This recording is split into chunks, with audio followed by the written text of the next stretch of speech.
Okay, I'd like to call the meeting to order, and good afternoon to everybody. And would just like to announce that this meeting will be held in accordance with House Rule 10.01, which was passed and allowing for online meetings.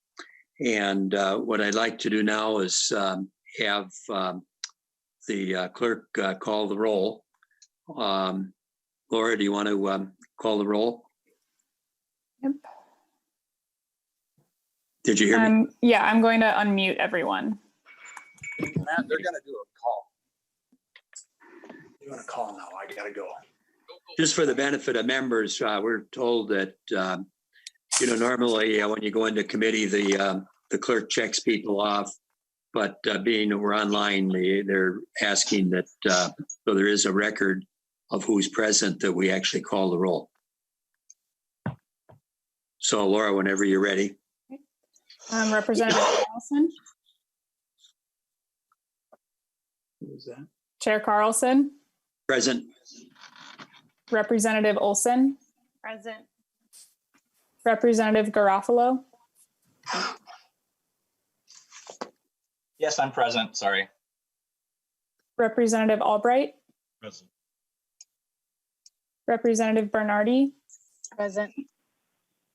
Representative Davids.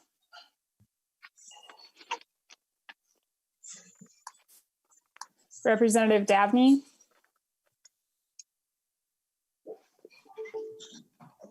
Representative Drazkowski.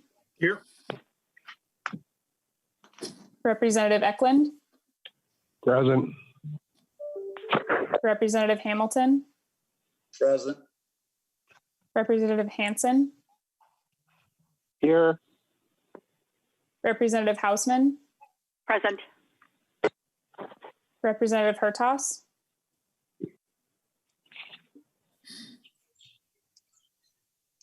Representative Hornstein. Present. Representative Krisha. Present. Representative Liebling. Representative Lilly. Present. Representative Long. Present. Representative Mariani. Representative Marquardt. Present. Representative Nelson. Present. Representative Noor. Present. Representative Pulowski. Present. Representative Poppy. Present. Representative Schumacher.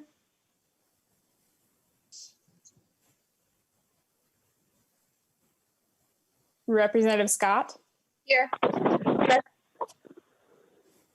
Representative Torkelson. Present. Representative Vogel. Present. Representative Wagenius. Here.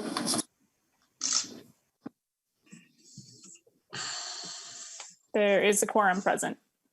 Okay, with the quorum being present, I've got a couple of announcements then, and then we'll begin.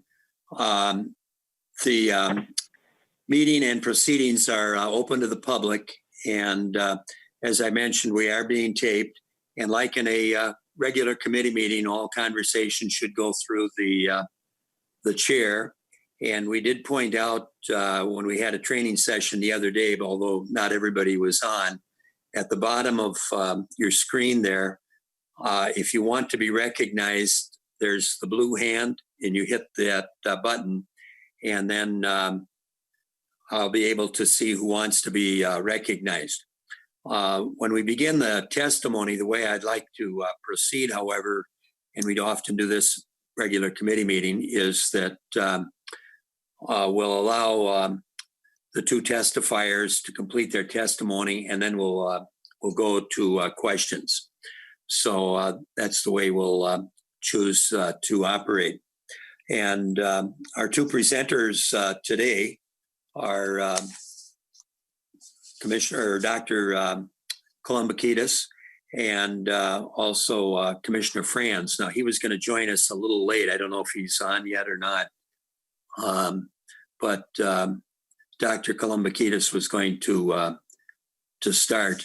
So why don't we go to the testimony, and Dr. Kalambokidis, if you want to give us an update on the state of the economy. Sure. Thank you, Chair Carlson. Thank you, members of the committee. Glad to be here today. As you know, on Friday, we released our quarterly revenue and economic update. And that was according to our usual schedule, where we provide an update of the U.S. economic outlook and an update of revenues. I'm going to start with a few points about the U.S. economic outlook. So the outlook for near-term U.S. economic growth as measured by real GDP, which is usually how we present it, has, of course, dramatically weakened since we released our February forecast. And that's due, of course, to the outbreak of COVID-19 and the measures taken to prevent its spread. Our macroeconomic consulting firm, IHS Markit, is now forecasting a 5.4% contraction in real GDP in 2020. So that's negative growth of 5.4%. And that's compared, not that it's particularly relevant now, but that's compared to 2.1% that they were forecasting in the February outlook. So that contraction occurs as consumers are unable to spend due to temporary business closures and due to stay-at-home orders and due to new unemployment. Remember that I've said in the past that consumer spending was the engine of the economic expansion that we were in, the longest ever economic expansion. And so the measures that have been taken to slow the spread of COVID-19 and the disease itself have made it more difficult for consumers to spend. And then that contraction is further plagued by collapse in oil prices. So this is, again, a contraction at the US level, not talking about Minnesota specifically yet. Collapse in oil prices, shutdown of auto manufacturing, volatile financial markets, rising unemployment, and this year IHS is forecasting a global recession. And so slower growth in our trading partners slows growth for the United States. The April outlook, it was released on the 2nd of the month. It includes the impact of the $2.3 trillion federal coronavirus aid relief and economic security act, so the CARES Act. IHS characterizes the CARES Act as a modest stimulus that will provide a small offset to the effects of the suspension of economic activity.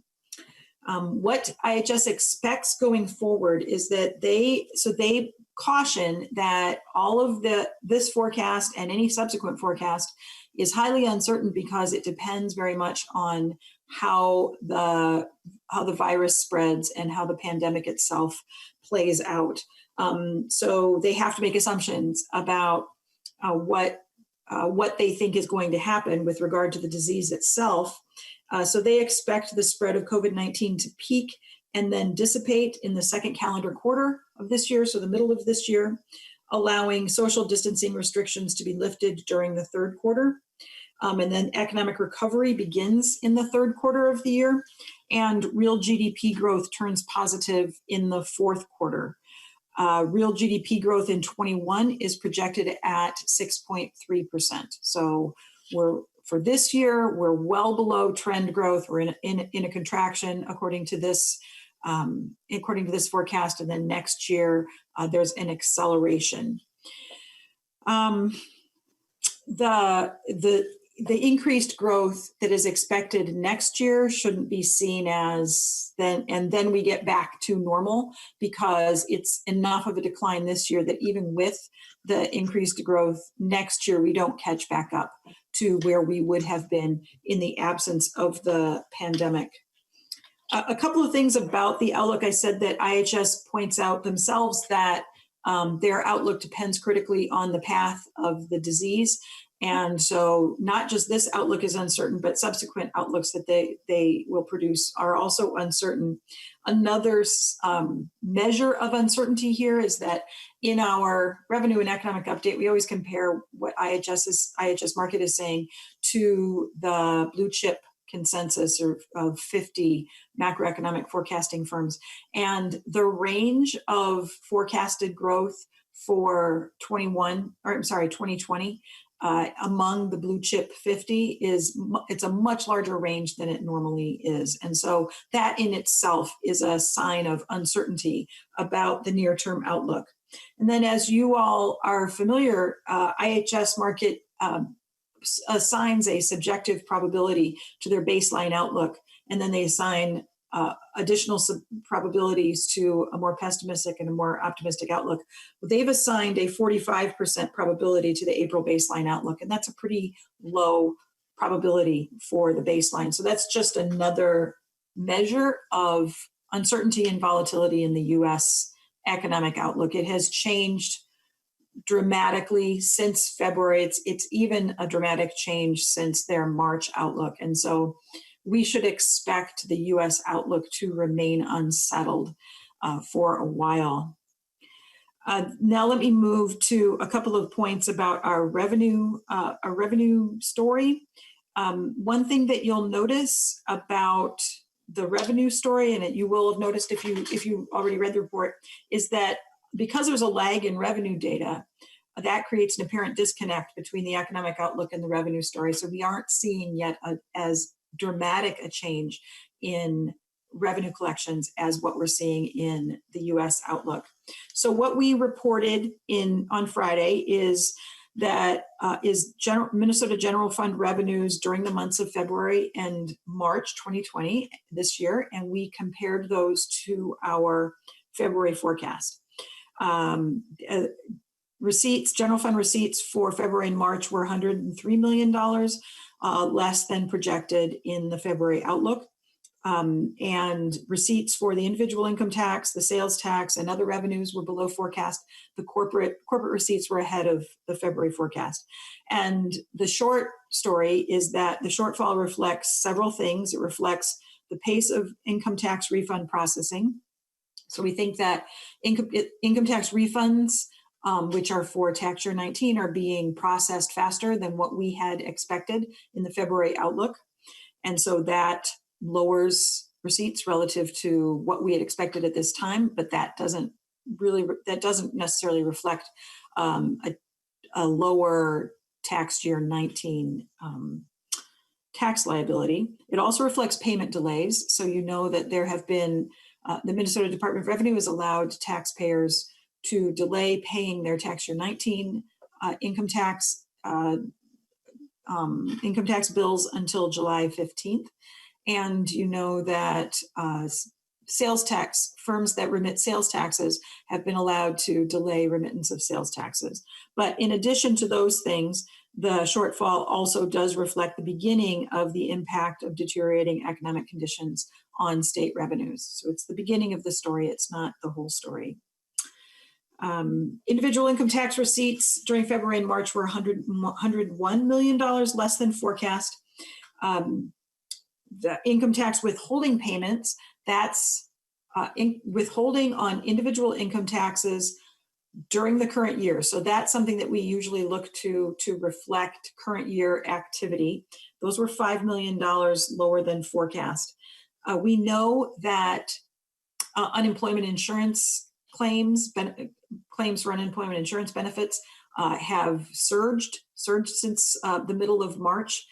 And so the $5 million shortfall in income tax withholding doesn't reflect the full impact of those new unemployed people. Every unemployment insurance claim means less withholding. And so we do expect the cumulative shortfall to grow as the impact of new unemployment makes its way through business payrolls. But it's not obvious how much that might that might fall, how much the cumulative impact might be, because it's not a systematic reduction in employment across all wage groups, across all industries, across all occupations. And there are differential effects. And so we're going to try to keep an eye on that. I mentioned the refunds for tax year 19 are ahead of forecast, and we think that's due to faster processing and not necessarily related to tax year 19 liability. Also related to tax year 19 liability are the final payments and payments that come in with income tax extensions that usually come in April 15th. Those, of course, many of those will be delayed because people are allowed to delay those. And so when we get our May revenue information, it will be incomplete relative to what we usually see at the beginning of May. So usually at the beginning of May, we can get a pretty good picture of what the previous tax year liability was. And that's not going to be true this time because there will be delays and we won't know exactly how much people have delayed. So that's one of the ways that the signals that we normally use when we're estimating what's going on in the economy, what's going on in tax revenues, those signals are both delayed and muddied and less clear than they usually are. Regarding sales taxes, we've got an unclear signal there as well. Sales tax receipts were $14 million below the forecast. And we estimate, that was net sales tax receipts, but if you look at gross sales tax receipts, so just receipts without consideration of refunds, gross sales tax receipts in March, which reflects February activity, February sales. So gross sales tax receipts in March reflecting February sales were $51 million below the forecast. And currently we estimate that about $50 million of that was due to firms identified in Executive Order 2004 delaying remittance of those sales taxes as they were allowed to do. So there's this, with regard to sales taxes, there's delay both in that 1 month's receipts reflects the previous month's sales, but now we have a delay also administratively in the time that firms are required to remit the sales taxes, and that delay, that opportunity to delay for those firms has now been extended until May. Corporate tax receipts are ahead of the forecast by $22 million. Corporate tax receipts are our most volatile revenue source, and corporations have complicated tax circumstances. A lot of these are big multinational corporations.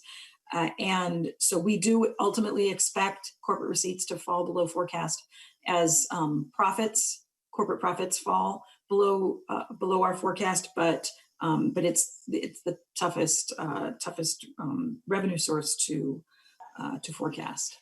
So I will end it there, and I'm happy to take questions, or if Commissioner Frans is on, I can pass it to him for initial comments.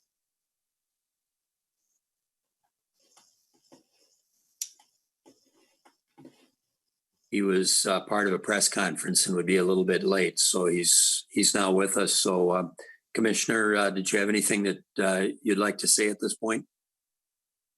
I think it would be best to open it up for questions. I was listening to the last several minutes to Dr. Kalambokidis' review of the April 10th Revenue and Economic Update. So I can talk about some other topics, but I thought maybe if there's any questions, this might be a good time to ask those questions, if that's okay with you, Mr. Chair.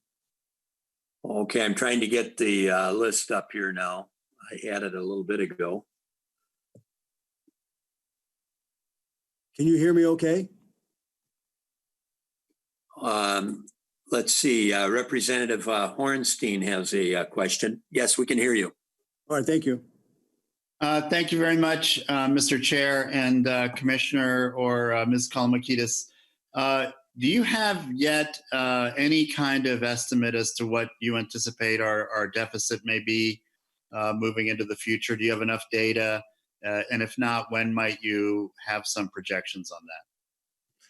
I'm assuming we have a deficit. Right. Let's just jump right into it. All right. No, that's a good question, Representative. I think the key question that Dr. Kalambokidis has talked about a number of times in the last several months is making sure that we have the right data to make that determination. We do not know from a budget projection point of view whether we're in a deficit or not. Now, we obviously can see the data like everybody else can, and so we have our assumptions. So that's one of the things the governor has asked MMB to do between now and the first part of May, is to put together a budget projection. So most of you all know, maybe some people on the call don't know, but the normal process obviously is every November and February we do forecast, and during the forecast is when Dr. Kalambokidis gives us the revenue projections and economic forecast, and then we also turn around and provide you with a budget projection at the same time. But the statute does provide for budget projections at any time, and so our assumption is that we need to make some best guesses in the next 3 to 4 weeks about where we are and try to provide the best possible budget projection in early May. Now, it wouldn't be a forecast. We do think we'll probably need more time to get more data to do a complete forecast. You don't want to do a forecast until you have the numbers, right? You want to make it really worthwhile. So I think the goal right now for the governor's asked us is to prepare for the legislature. So before May 18th rolls around, early May, we want to provide the legislature with an updated budget projection. Now, at that point, we may be projecting a deficit or not, and we'll just have to wait and see. But so we don't know yet. We assume that we likely are, or we're headed in that direction. We think we'll have more information or enough information to do a budget projection by the 1st of May. I should say the first part of May, not May 1. Thank you. Sure. Commissioner, as I mentioned to you in an earlier conversation, I listened to you on Almanac, and it sounded like at some point in the future, there might be some interest in doing a formal forecast. That sounds a little different than what we're talking about now. And you did indicate you would want to have a pretty good handle on what the revenue was, with people having the opportunity to pay their taxes later and so on. Any idea between yourself or the Dr. Kalambokidis in terms of when we could have an earlier forecast? The reason that I ask that is that time, when if we were to have a deficit, becomes a precious commodity, because the earlier you begin to do things, whether it's on the revenue side or on the expenditure side, things are sometimes a little more practical than if you get closer and closer to the end of the fiscal year or the biennium. Well, let me take a stab at it, Mr. Chair, then I'll turn it over to Dr. Kalambokidis, and she can tell you a little bit about what are those things, what's that data, what does she want to know, and how will that help her inform us get a better forecast. But in terms of what we're talking about now, clearly the idea is that we want to provide the legislature an opportunity to see our best estimate as we know it in May about where we are with the budget projection. That's clearly going to change over time. And one of the things that I just got off the call, as you mentioned, Mr. Chair, with the governor about a press conference about all these issues, the stay-at-home order, how long is it going to last? How are we going to start bringing back businesses? Under what time frame? Every one of the answer to every one of those questions really decides what the data is going to look like in some ways, because we can't really predict really very well when is the economy going to recover, when are things going to start turning around, because we don't know how long the stay-at-home order and those kinds of orders are going to be in place both here and around the country. So anyway, so that's why we do think it's incumbent upon us to provide the best guess we can, and it's going to be a guess, obviously, in May. But I'll let Dr. Kalambokidis talk about what it is about a forecast that makes it more difficult and why you need better data. Dr. Kalambokidis? Mr. Chair, members of the committee, so you know that we use the U.S. economic outlook to inform our forecasts, and we use Minnesota-specific data on employment, withholding, personal income to inform our economic forecast of Minnesota. So we use the U.S. information and we use Minnesota information. We use those two things together to forecast Minnesota's economic data that is necessary to produce our revenue forecast. And in addition, we use what we know about current revenues. So at the moment, every one of those pieces of information is either more volatile than usual or delayed and muddied. And so it's a tough time to try to provide a full forecast, a full look at a full forecast that would be with the same level of accuracy and confidence that we normally have. At the same time, we are well aware of how important it is for the legislature and for the agencies and for the governor to have the best information possible about what is probably coming down the pike for Minnesota and what our budget situation is going to look like. And so in this interim budget projection, we are going to do everything we can with the information we have to produce a projection that we can have as much confidence about as possible regarding what's coming next. One of the reasons that what we're working on is not a full forecast is because one of the things has to do with the amount of data that we don't have. Another is that in the time frame and that we're working in, we probably will not be, this projection will not probably benefit from our full modeling capabilities. We use everything we can, but there are some things that we might not be able to get to in terms of running models. And another reason that it's different is that we're just looking at the current biennium. So you all know from looking at our February and November forecasts over time that when we project into the planning estimate years, so this time would be 22 and 23, those come with more uncertainty, much more uncertainty, that it's very hard to project the economy that far out. And right now, it really would not make a lot of sense to project further out.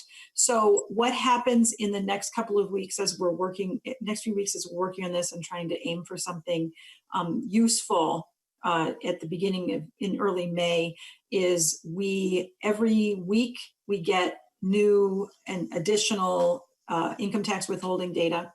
And that helps us to see how the current employment situation, about which we don't have much data. We know about new unemployment insurance claims, but we don't yet have new Minnesota employment data. But the withholding data gives us some idea of how the employment situation is feeding through the tax system. And so that's new information that we'll have. We will have incrementally more information about sales tax receipts. But as I said, that's going to be difficult to interpret because of the delays.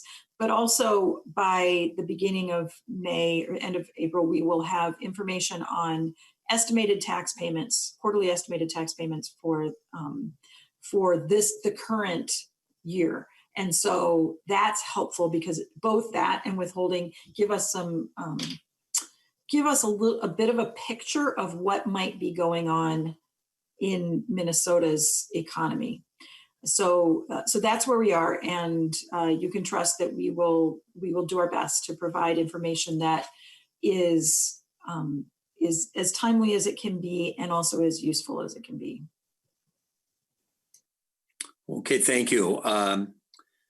Just a reminder to members, if you have a question and want to be recognized, at the bottom of the screen there's the blue hand, and you just press that button, and then that lets me know who has a question who would like to be recognized. At this point, I don't think I've got anybody that's raised their, oh yeah, here we go. Representative Garofalo. Thank you, Mr. Chairman. Appreciate it. And also thank you both to Commissioner Frans and others for being present today. I want to be brief. Hopefully all members will avoid their third reading speeches today and we can just have questions. But Commissioner Frans, I know you've been exceptionally busy. You got a lot going on, but if you could, there's a lot of stuff floating around about emergency powers,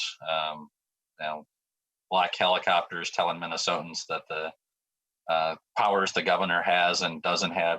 Can you just briefly outline how the emergency powers are started and then outline the process by which they're terminated.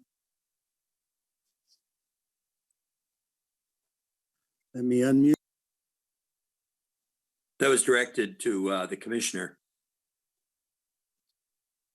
Commissioner Frans? There we go. Can you hear me now?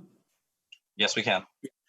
Thank you, Representative Garofalo and Mr. Chair, for the question. So the process, as you referred to, is laid out in statute, and it's pretty clear that the process gives the governor, the legislature wrote the statute to give the governor the authority to declare a peacetime emergency, and he can do that for 5 days, and then the executive council needs to approve an extension beyond that to 30 days. But beyond 30 days, then the power shifts to the legislature. And so under the statute, the legislature has the power to terminate a peacetime emergency if both bodies, both chambers, vote in the negatives or vote to end the emergency powers. So that statute provides that if the legislature is not in session, that the governor must call or shall call a special session to allow that to occur. So many of you will know that this morning the governor just issued a executive order 2035, where he is extending the COVID-19 peacetime emergency for another 30 days. So with that, I'll just read a couple things from that because I think it lays out the procedure quite well. So the governor determined that the threat of COVID-19 pandemic is continuing in nature, and he's declared that he must continue the peacetime declaration for another 30 days. Now, the peacetime emergency that was declared initially will now be extended until May 13.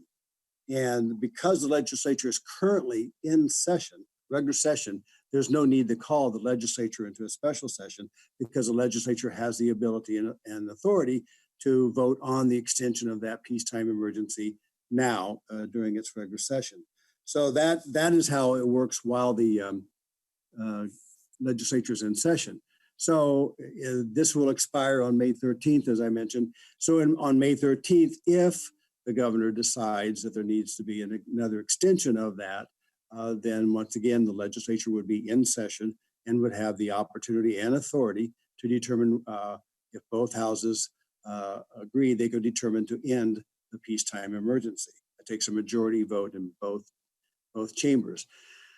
Then the question becomes what happens after May 18th, and assuming that the legislature is not in session after that point, and the governor has been working with the legislative leaders to come up with a process that everyone, I think, agrees would provide the best opportunity for the legislature to stay engaged and involved in that process.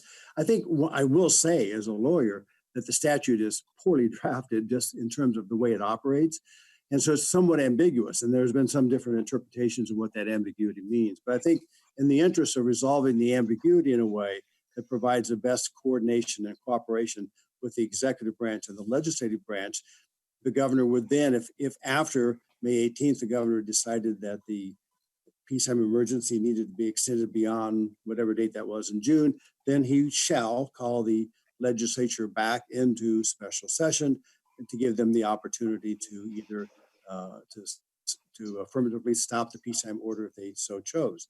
And then I think that's the process that the leaders all agreed that they would continue to do, that on a regular basis. If that occurred, that the governor would always call back the legislature to have that opportunity to exercise legislative oversight. Like I said, the statute's unclear as sort of how it's supposed to work, but during the process between May 18th and the next regular session, this provides the opportunity for the legislature and the governor to work together to make sure that there's an agreement about the peacetime order. So I think that sort of outlines the process as I understand it. Thank you.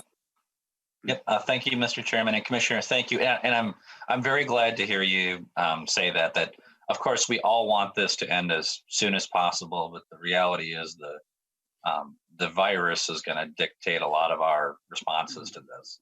And so I'm very glad to hear that the administration has taken the view, because as you said, the language is poorly drafted. And one of the many things we need to do is clean that up at some point in the future. Right. But I'm glad to hear that in the event that there's a need for the emergency to go beyond sine die, that the legislature will be given an opportunity. opportunity to weigh in on that. So thank you, Commissioner. That's good news.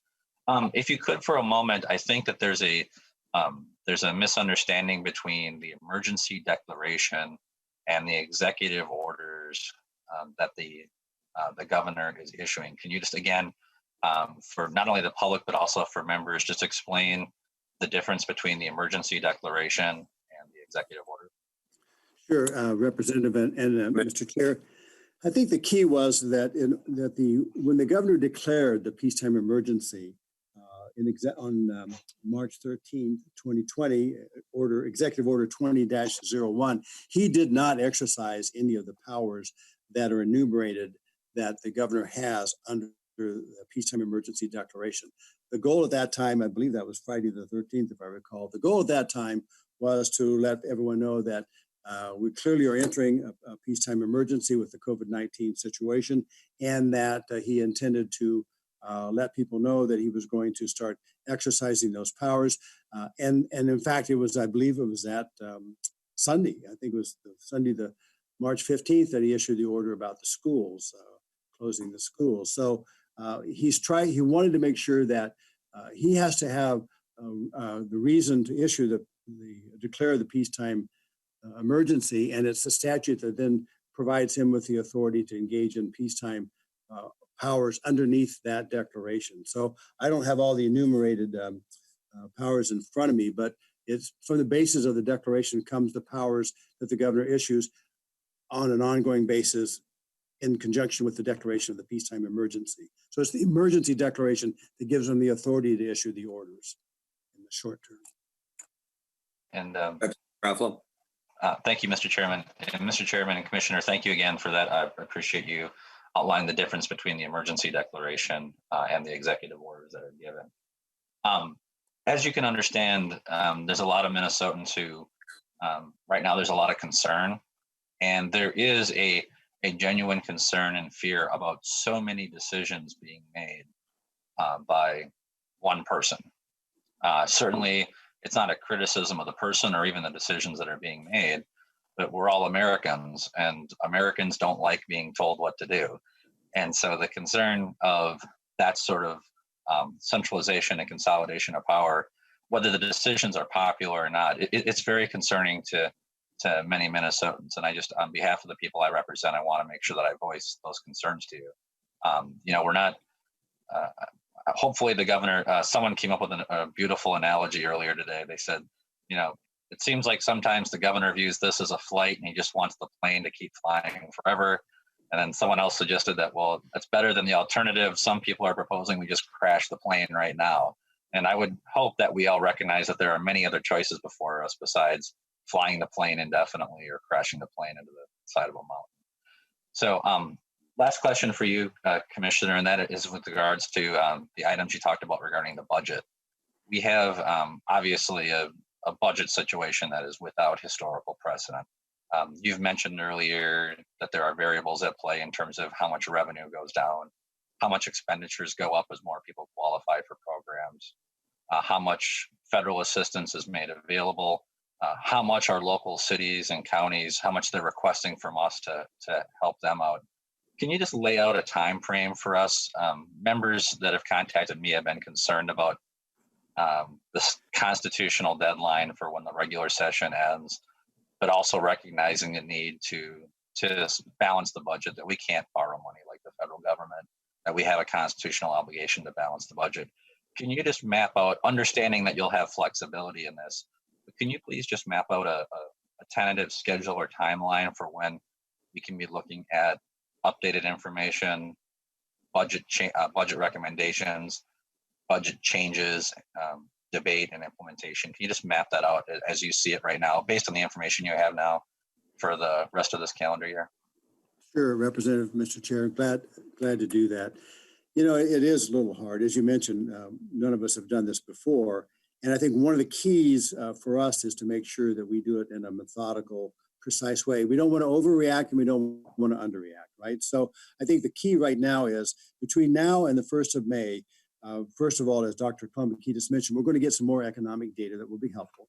And then number two, we're also within the next week or so, we're going to be getting both guidance from the federal government and money from the federal government that we can use to deploy for some of the expenditures that we've been already engaged in and some more expenditures that we want to continue. So we believe that that combination of more economic data in the next 3 or 4 weeks, the information about what the federal funds can be used for and how will our expenses be reimbursed. But we've also, you shouldn't be surprised, have been talking to agencies about their current spending patterns, what's going on, what's different, what's usual, what changes do they see coming over the next 3 or 4 weeks. So the goal is to have the first sort of check-in, if you will, have this budget projection in early May be that first check-in about, okay, here's our best guess in terms of where we are with the biennial budget that we had, given the current situation, given the federal dollars, where do we think we are over the next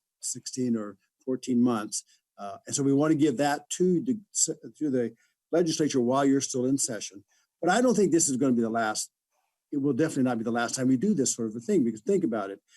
Because really in early May is probably, and I'm just guessing, I don't know, is probably when some of these restrictions are going to start changing around the country and maybe in Minnesota, depending how things are going. So that's going to change by direct connection, going to change our projection of revenues and jobs and what's happening.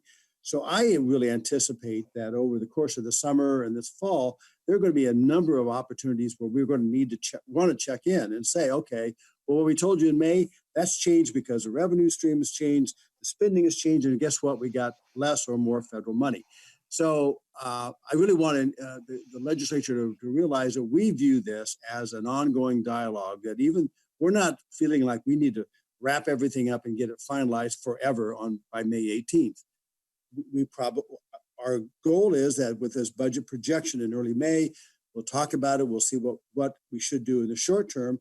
But I just don't think we're going to have the vision or the data to decide that until next January. So my assumption is that there'll be ongoing discussions with this committee and other committees, and the legislature may or may not be in session with the ongoing declaration of emergency, or we may just call you back for special sessions regarding budget issues. So I view this as an ongoing dialogue because we need to make sure that it's important for the state of Minnesota that the legislature and the executive work together to get this figured out, because, we're trying to save lives, number one, right? Pretty serious, trying to save lives. And we're trying to also make sure that the government structure is there to help the economy get going again.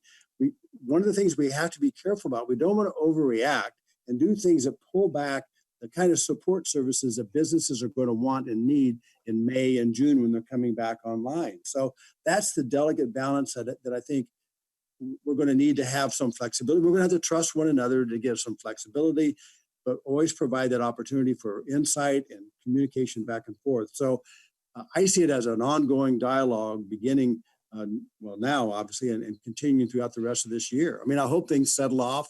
And by July or August, we've got it all figured out. Well, if that happens, it will be great for us, but it might not. So that's a long-winded way, I'm sorry, of saying that I do think it's going to be an ongoing process. Our goal is let's make our first cut at this in May, see what we think about it, see what we want to do, and then check in throughout the summer and this fall. I think that's what's going to happen. Okay, the next person is Representative Pawlowski. He called in. Representative Pawlowski. On what happens after session ends. So, Commissioner, after session ends, and we are now no longer in the regular session, under what circumstances would we have to come back for a special session or a series of special sessions to balance the budget? And I have a follow-up after that dealing with what the governor can do to balance the budget when we are not in either special session or regular session. Well, Representative and Mr. Chair, I think the statute provides a lot of flexibility in terms of how we manage, because the statute, I think, anticipates that deficits occur outside of session and decisions need to be made fairly quickly sometimes. So the statute provides the authority, if there is a deficit determined this summer, let's say, for example, to access the reserves and use the reserves to rebalance the budget.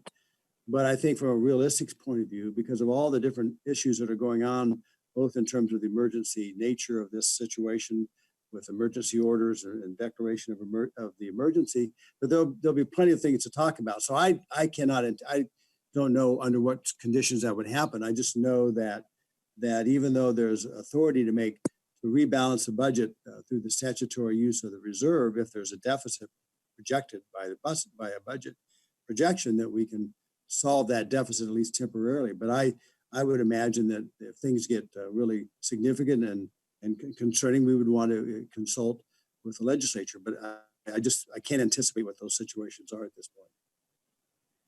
Mr. Chair, Commissioner, then I have a follow-up. During the Qui years, there were a succession of special sessions to balance the budget.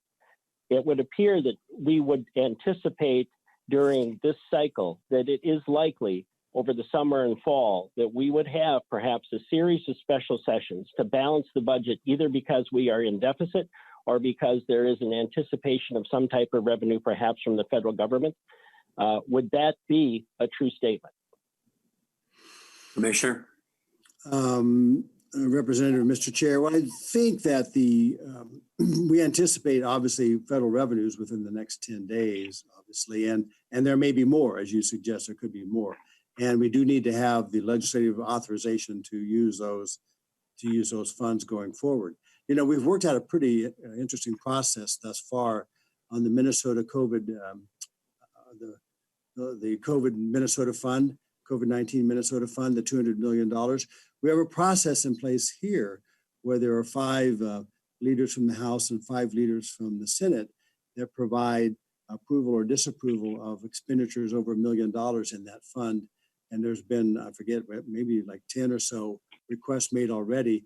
And virtually every single one of those requests has been answered within a matter of hours and provided that direction. So there are all kinds of different mechanisms that we can use that engage the legislature to be involved in the appropriation of funds. But you're correct in the sense that additional federal funding will require some legislative appropriation process. I mean, there is a legislative advisory commission process that's there too. So, and you know, it depends on, I just don't know enough to know whether the deficit we're going to see will go beyond the $2.359 billion that we currently have in the reserve or not. I just don't know what that looks like. So if you have some suggestions, I'm happy to hear them. Mr. Chair. Representative Pawlowski. Mr. Chair, Commissioner, I have one last question, and it does revolve around this. We exhaust our reserves. We exhaust the cash flow. There is no federal stimulus to help us. Then we would be in a situation where we would have to be called into special session. Is that correct? Commissioner? Yeah, Representative, Mr. Chair, that sounds correct to me.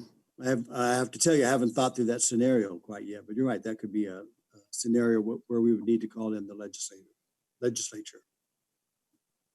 Mr. Chair, I raised the question because of the size of the numbers that we're looking at, both in this state in collecting revenue, and then with the number of people who are on unemployment. We're looking at really a twofold impact here. One is we won't be collecting as much revenue, and yet we are going to be having a great deal of revenue going out. Plus, it's going to be a national cycle. It's going to be hitting us. So I'm just stating that I would anticipate that the legislature would have to be called into session at least once or twice, perhaps even more, over the summer and fall to balance the budget. I don't need a reply from the commissioner, but I think that's where we may be heading.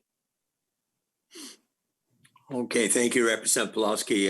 Representative Albright.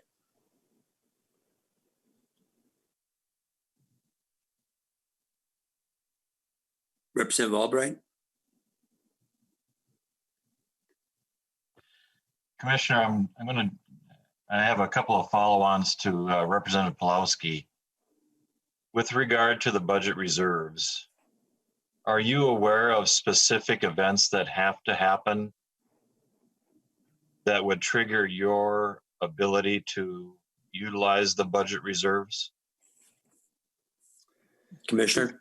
Yes, Representative, Mr. Chair. So the statute's fairly clear about that. So if you look at statute 16A.152, budget reserve and cash flow accounts, if you go to subdivision 4, Well, let's start with subdivision 3. Subdivision 3 talks about the use of the budget reserve. Subdivision 2 is that wonderful place where we used to be, where there was a positive budget variance projected. And so, but if you get to subdivision 3 and 4, it talks about when there's a negative budgetary balance. So subdivision 3 talks about that the use of the budget reserve should be governed by principles based on the full economic cycle rather than the budget cycle. The budget reserve may be used when a negative budgetary balance is projected and when objective measures such as reduced growth in total wages, retail sales, or employment reflect downturns in the state's economy, clearly given guidance that the fact that if you're going to project a budget deficit, it needs to be based on objective matters, and those are some of those that it should be based on. And then subdivision 4 talks about the reduction. So subdivision 4A says that if the commissioner determines that probable receipts from the general fund will be less than anticipated, and that the amount available for the remainder of the biennium will be less than needed, the commissioner shall, with the approval of the governor and after consulting the Legislative Advisory Commission, reduce the amount in the budget reserve account as needed to balance expenditures with revenue.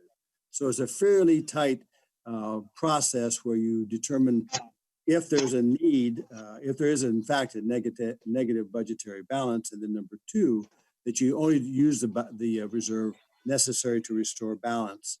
So it depends obviously on what the size of that deficit might be in terms of how much you would use it and under what conditions. Does that answer your question, Sam? Mr. Chair. Representative Albright. Thank you, Mr. Chair. And Commissioner, you mentioned that the instigation of those chapters in the code are based upon a forecast of an estimate budget deficit. When would you, the two-part question, the first is, when would you request that a new budget forecast be completed? And then, and I guess, what constitutes or what would create that triggering mechanism for a new budget forecast to be completed? And then by your own words, you're suggesting that the budget reserve will be used or available to you based upon a forecast rather than an actual deficit, or at what point, what's the inflection point for which that decision would be made? Mr. Chair, Representative, it's not based on a forecast. So let's back up a little bit. It is based upon a budget projection. So we normally use forecasts. So typically in November and February, we have a forecast, and at that time we make a budget projection as well. The statute provides for a budget determination based on these objective measures. It does not require a forecast to trigger a budget projection with a deficit in it. So clearly, if we did a budget projection in May, for example, and it showed a deficit, that would provide the statutory authority to use a reserve. Obviously, if we did another forecast in July or August or whenever, that too would provide the basis, the objective basis to use to solve whatever the deficit was at that particular time. So it's not a forecast that triggers the use of the deficit. It's a budget projection showing a deficit based on economic objective measures. Mr. Chair, Myron, Albright. Commissioner Frans, could you remind me who is on the LIC? Mr. Chair, Representative, it depends. If I recall, it's one of those that the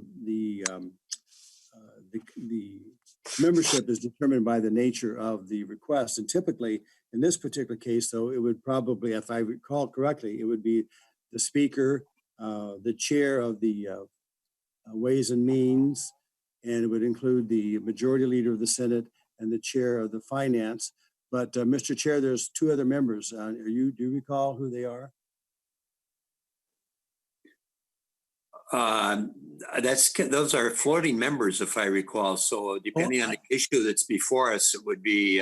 No, I remember. It's the minority leader in both houses. So it'd be the chair. It'd be the chair of the speaker and the minority leader and the chair of the Ways and Means.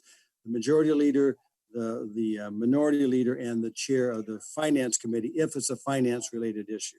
You're right, it could change if it was a different subject matter. Yeah, it depends. Like if you had human services, you would perhaps have the chair of human services finance would be one of the members for that particular meeting then. Right. Any further questions, Representative Albright?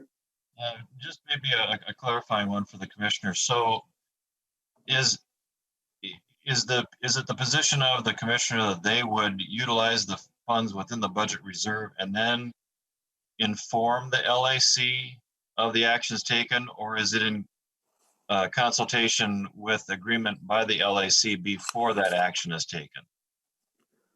Commissioner? Mr. Chair, yeah, Representative. So it's pretty clear that if there is a deficit determined, that the commissioner shall, with the approval of the governor and after consulting the Legislative Advisory Commission, then have the authority to reduce the budget reserve account as needed to balance the expenditures. So that's what the statute says. That's the minimum required. I'm not saying that's necessarily all that we would do, clearly, but that's the minimum required. Thank you, Mr. Chair. You're welcome. And Senator Hertaus. Can you hear me? Yes. Thank you, Mr. Chair and Commissioner Frans. Just to kind of finish up a little bit on aviation metaphor, if you would, it's often been said that if you have more drag than lift, you won't gain altitude. In fact, you won't even take off. And if too much drag continues, you'll crash. And I think what Representative Garofalo was alluding to was much of what all of us have probably heard from many of our constituents, concern about the economic shutdown. My question relates specifically to the extension of the governor's powers. And should it, and would it not be most appropriate that any of his executive orders that are given be aligned with the amount of power or the time duration of the power that he has under any other further extensions? Right now, we have some situations that executive orders were declared and given timelines that went beyond this most recent extension that occurred today. So what are your feelings or thoughts about making sure with regard to the legislature coming towards the end of a session that any executive orders align with his authority to give them? Representative, Mr. Chair. Well, I think one of the keys is that when you lay out the powers that the governor has in the executive order based upon the declaration of a peacetime emergency and the length of that. So now we know that the length of that has been determined to go to at least May 13, based upon the extension today.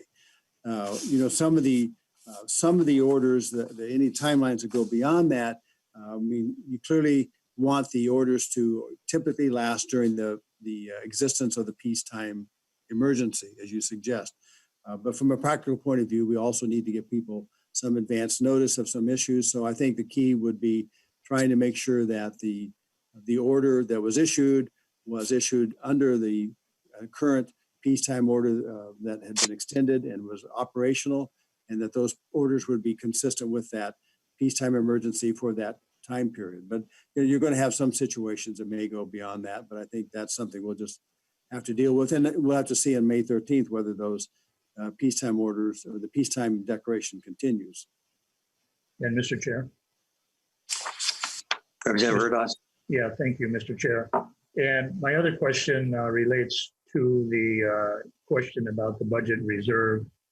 From my perspective, it's taken nearly 10 years to build the budget reserve up to an amount which is considered to be fully funded, and that's something that has been at the hard work and effort of Minnesota taxpayers, and something that we're probably all agree is a very strong fiscal position to be in with regard to managing states' finances. But with regard to the statutory provisions that you had already enumerated, which gives you authority to trigger access to some of those funds, would it not be appropriate at the same time to be considering some form of equal reduction in previously authorized spending to kind of match the amount of money that's needed to be taken from the reserve account. I think it's important to not spend this thing down all at once if that circumstances seem to indicate that it's necessary. And I know that government spending is going to help get the economy get going back. I understand those components of it, but essential services and some of the things we do that are maybe beyond essential might be certainly worthy of reevaluation. We've long been wanting to continue programs that work and maybe end programs that don't work or are not operating most efficiently. So I guess the summary of my question is, wouldn't it be appropriate to start talking about things we need to cut with regard to spending as much as what additional funds we may need to access? Thank you for your reply. Commissioner? Thank you. Yeah, thank you, Mr. Chair. Thank you, Representative. Well, I think it's incumbent upon us to be smart about everything we do. I mean, to take your point, I do think that we don't take anything for granted. I mean, goodness, it was 6 weeks ago that I stood up in front of the public and you all said we have a $1.5 billion surplus. Budget's sound and the economy looks good. Oh yeah, there's this coronavirus thing out there we need to watch. Well, look what's happened in just a little over 6 weeks. So you're right. Everything has to be examined carefully. But I will say though, one of the things that we've been working really hard on this last 6 weeks has been saving lives. I mean, the governor has made it clear that his directive and his primary directive is to engage and use these funds that the legislature has appropriated to the administration to save lives, to increase capacity with hospital beds, IC units, to increase supplies, PPE, all wherever we can, and to also increase testing. So those are the things that we're trying to do, and we don't want to let up at all on that. And we hope to get some federal monies to help with that. But at the same time, I have to tell you that in order to maintain these priority services, we have a lot of 24/7 operations. We have a lot of public facing situations where we've been able to convert a lot of those to internet connections and other ways of doing business. But we also have a lot of folks supporting those people in those roles. And I think it's really hard to say at this point that we need to start cutting without knowing exactly where we are in terms of revenues coming in and the expenditures that we need to make. And one of the worst things we want to do is cut the very core out of the support services that we provide for government licensing, inspections, and other things that make our workforce and our workplace work. So that's a delicate balance, right? And I think that what we want to do is to make sure that we do that carefully. So we initiated a partial hiring freeze. It must have been 2 weeks ago. I forget the exact date. And at that time, we took about a third of the current open jobs off the board, so to speak, and said we're only going to hire for priority services. Now we've expanded that hiring freeze to make sure that we fill in behind and we have the people necessary in the 24/7 operations that are out there who have been really great heroes and going to work every day under really difficult circumstances. They deserve our respect and admiration. But we're trying to do that and review what they're doing, making sure that we support that. But we're also looking at ways to make those kind of cuts that make sense. For example, there are some agencies that are partially or fully supported by revenues. And some of those revenues have stopped. Well, that's where we're looking first. What do we do in those situations for those agencies or commissions or boards or different funds that operate off of revenues, solely off of revenues? Well, those are the ones we have to look at first, because you're right, you don't want to drag on the current budget from those situations. But on the other hand, that's part of what we're going to try to do between now and May is provide some better insight for you all in terms of what does the budget look like? What does the spending look like, given the fact that we're doing a couple of things at the same time? We're trying to fight the COVID-19 response. We're trying to manage operations as they currently exist. And we're trying to plan for what does this mean over the next 6 months or a year. I'm not saying we can't do that. I'm just saying that's a lot of stuff going on at one time. And we want to make sure that when we make moves, they're strategic. They're focused on making sure that we have the resources necessary to save lives, number one, to help this economy recover, number two. So your point's well taken, and we do expect to look at everything. And that's why the governor today announced and I think I mentioned earlier that we're going to prepare a budget projection for the legislature in early May. He announced that the statewide hiring freeze that we have in place now across state government that require only hiring for those priority services, like in corrections and troopers and that sort of a thing. And any exceptions have to be approved by the Commissioner of Management and Budget to make sure that we have some control on that process. And he also announced that he and his chief of staff and the 24 cabinet commissioners are taking a 10% pay cut for the rest of the year. Some of these are small steps in the sense of total dollars, but I think they show that we're seriously looking at all avenues and trying to make sure that we prepare a budget projection for you in May that takes a look at all the different aspects of running the state enterprise, which is so intertwined both with the COVID response and with keeping the economy supported. Thank you. Any further questions, Representative Hurtas? Mr. Chair, no, thank you. And thank you, Commissioner Frans, for everything that you're having to do in under difficult times. Thank you for that. Thank you. Okay. Thank you, Representative Lieberling. Thank you, Mr. Chair. So a couple quick things. One, little quick response to Representative Hurtas asking about the executive order and when things end. Some of the legislation that we've been passing in the health and human service area certainly is really tracking pretty closely with the executive orders, except that much of the time we're including an additional 60 days for things to wind down after the order terminates. So I don't know really in terms of the executive order itself, if that is just, it sort of ends when it ends and then everything under it maybe would go away. But if in fact that's what happens, it's a good reason for us to include in legislation.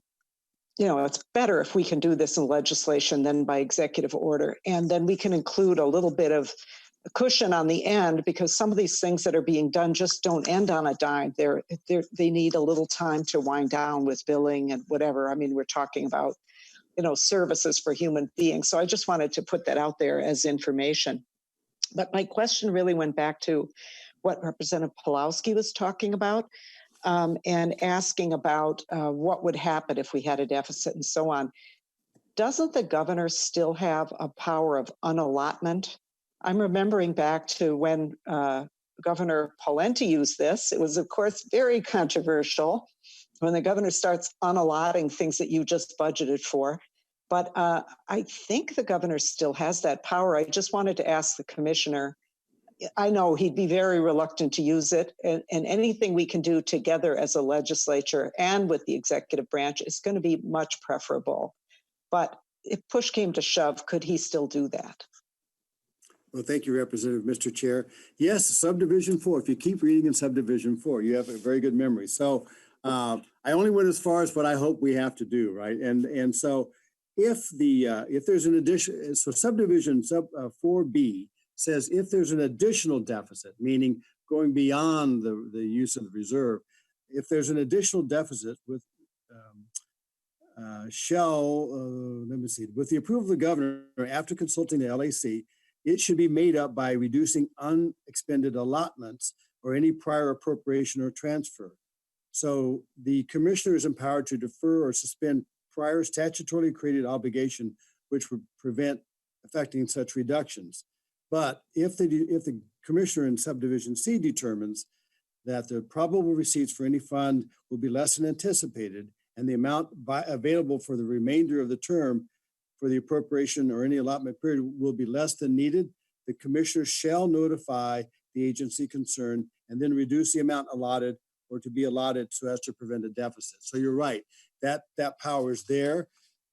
Let's hope we don't even have to talk about doing that. Let's hope that through the process of working through the budget reserve we have, we can solve these problems and not need that. But yes, it's there in an emergency. Right. Thank you. Thank you, Mr. Chair.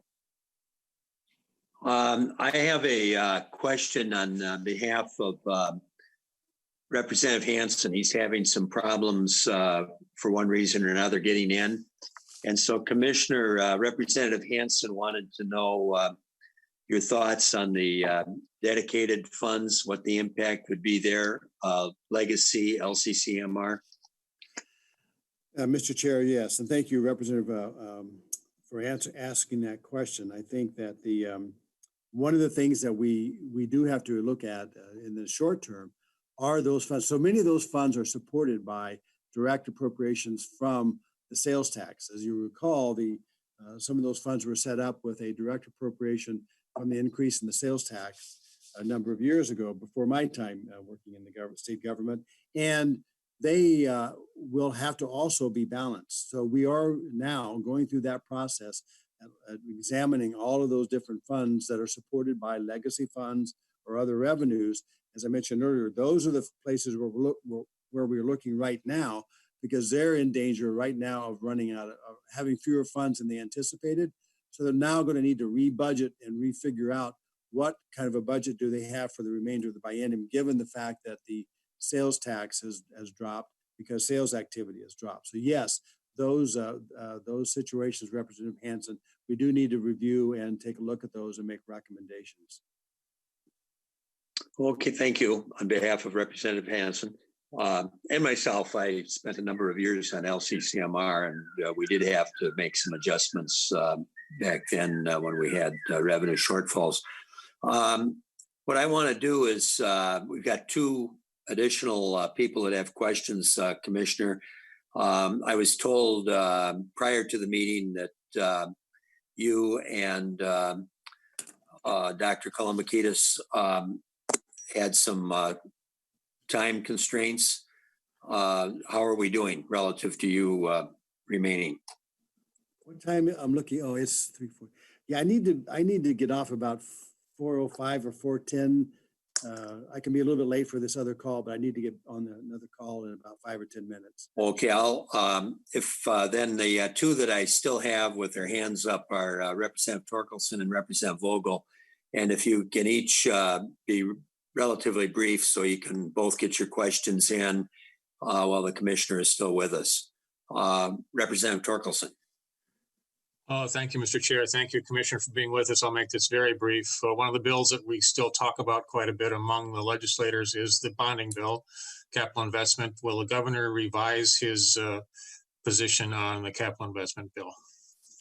Commissioner. Well, thank you, Representative and Mr. Chair. Excellent question. As you know, we talked a little bit about this at the forecast on February 27th, and we've talked about it several times since.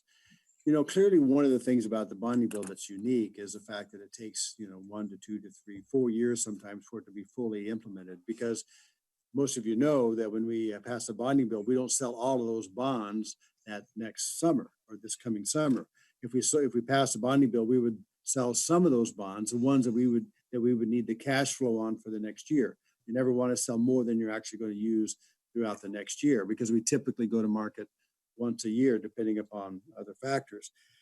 And, the market situation is one thing. You just have to all admit, whatever we decide to do on a bonding bill, we're going to have to all realize going into this that if something happens to the bond market this summer, we might have to delay, even if we did pass a bonding bill, depending upon the market. So the market is always the key. We have to follow what's available in the market. We wouldn't want to do anything that was foolish from an economic point of view. But on the other hand, the counter-cyclical nature of a bonding bill is quite attractive right now, given what might happen with the unemployment over the next year or two. So that makes the bonding bill even more attractive for us.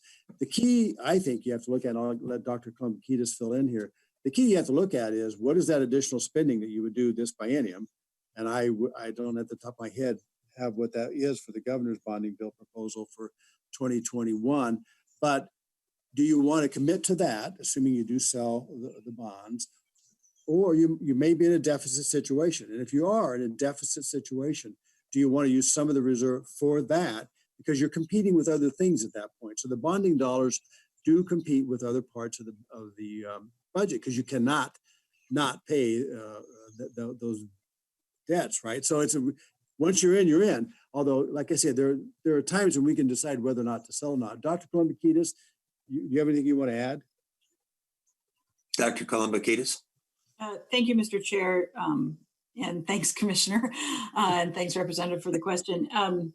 I agree with what the Commissioner said, that, you know, it was mentioned earlier that the state can't borrow for operational expenses generally, and so we don't have an opportunity to stimulate the economy by deficit spending the way the federal government does. But one of the ways we can offer some stimulus, especially with lots of people out of work, is with a bonding bill, because that's one of the ways that we can. That's the way that we can borrow.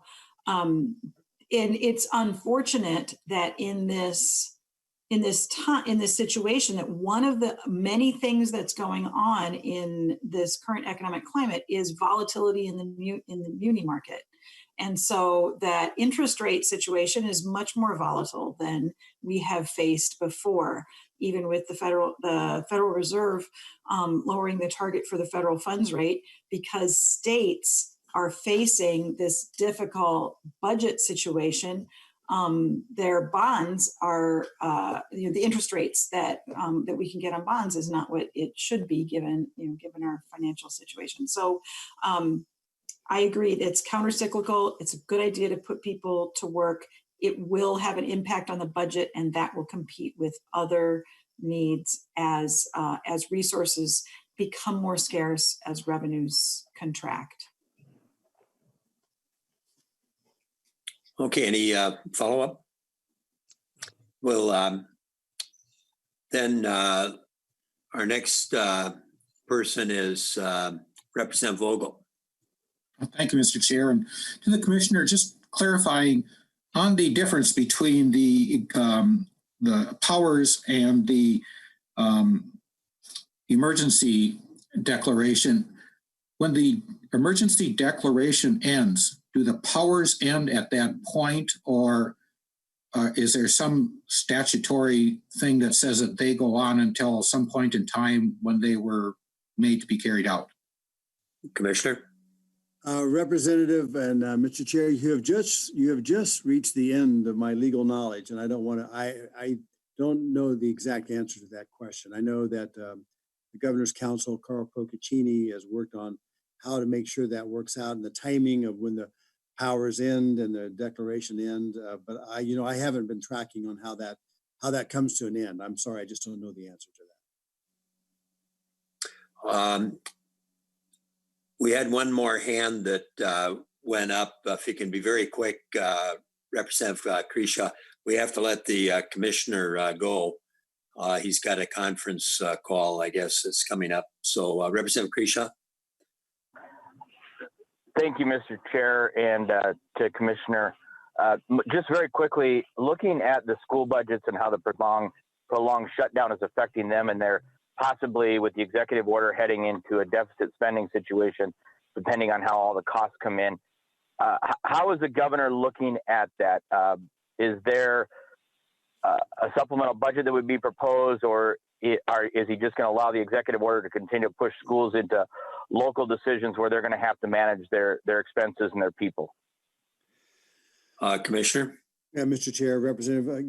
Yeah, good question. Well, part of that has to be decided based upon the money in the federal bill for K through 12 education. As you know, there are a bunch of buckets in the federal bill for higher education, for K-12, for mass transit, for homeless shelters, for food issues. So anyway, the point being that when we get the guidance on what that means and how does the federal fund dollars flow through to the local schools, that's one thing we need to sort out. We're told we'd get more guidance on these funds today, and now it looks like it may be this Friday.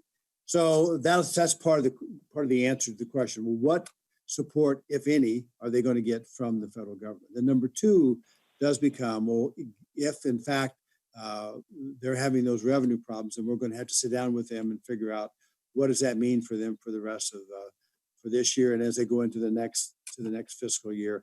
I mean, that when you look at it, Representative Krishna, that's really what we have to do with all the different funds. Both we'll be talking to local units of government, to school districts, and to everyone about how is this going to affect everybody, because we're all right now in a situation where we're losing funds fast in different ways. So we'll have to look at that. I don't have the specifics on that now. And part of it is I want to know what the federal government funds are going to do for K through 12.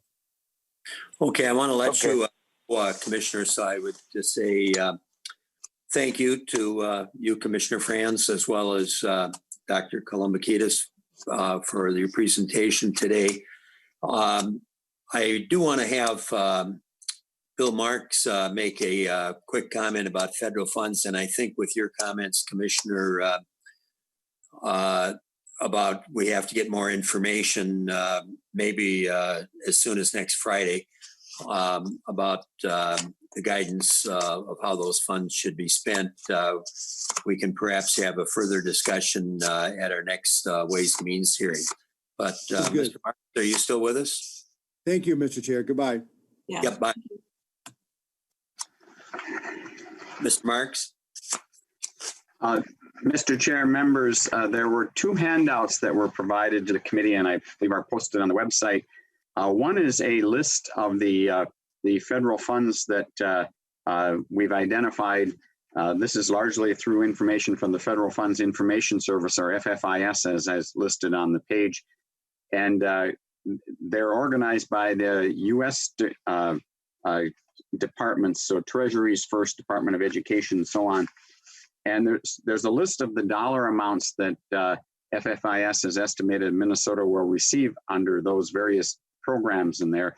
So that's provided for you to look through. The fiscal staff for the various committees are probably taking a closer look at this. And as was mentioned, we don't have a lot of information on some of these yet as to how what the federal government's guidance is on how they can be used. In some cases, the federal law specified how they would be used, but where there's more flexibility, there may be some guidance coming from the federal agencies on that. So there are 3 pages there that's provided. That list is also on the website of the Fiscal Analysis Department and will be updated as we get more information on that. And then the second handout is a memo from me to the committee about appropriation of federal funds, and just lays out 5 different methods under which federal funds are appropriated. I'll make the point that many of them are done under a statutory appropriation and involves advice from the Legislative Advisory Commission. But there are some other methods on here, and that information is available here, and I can answer any questions now or by email about it. Okay, do we have any questions of Mr. Marx at this point? Well, thank you, Mr. Marx. And for the benefit of the committee, I think we'll probably at an upcoming meeting have, when we get some more information from the Treasury Department on the use of federal funds, have further discussion on that. We have one remaining item, and that's the approval of the minutes. I put that at the end of the agenda because we knew that the Commissioner Frans had some time constraints. So is Representative Olson with us? I am, Mr. Chair, and I move the adoption of the minutes from March 9th, 2020. Okay, that motion is before us. And as I mentioned at the beginning, any action that we take has to be by roll call. So if the clerk would take the roll on the approval of the minutes. Representative Carlson? Aye. Representative Olson?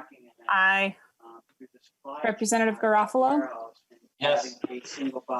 Representative Albright? I think that could come to play in how we manage that. Representative Bernardi? Aye. Representative Davids? Aye. Representative Dabney? Representative Drazkowski? Representative Eklund? Aye. Representative Hamilton? Aye. Representative Hansen?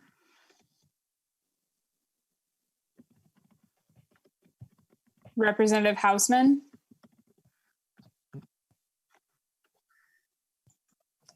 Representative Hertas? Aye. Representative Hornstein, Aye. Representative Kresha, Aye. Representative Liebling, Aye. Representative Lilly, Aye. Representative Long, Aye. Representative Mariani, Aye. Representative Marquardt, Aye. Representative Nelson, Aye. Representative Noor, Aye. Representative Pulowski, Aye. Representative Poppy, Aye. Representative Schumacher, Aye. Representative Scott, Aye.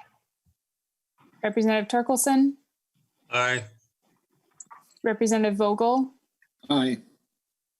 Representative Wagenius. Aye.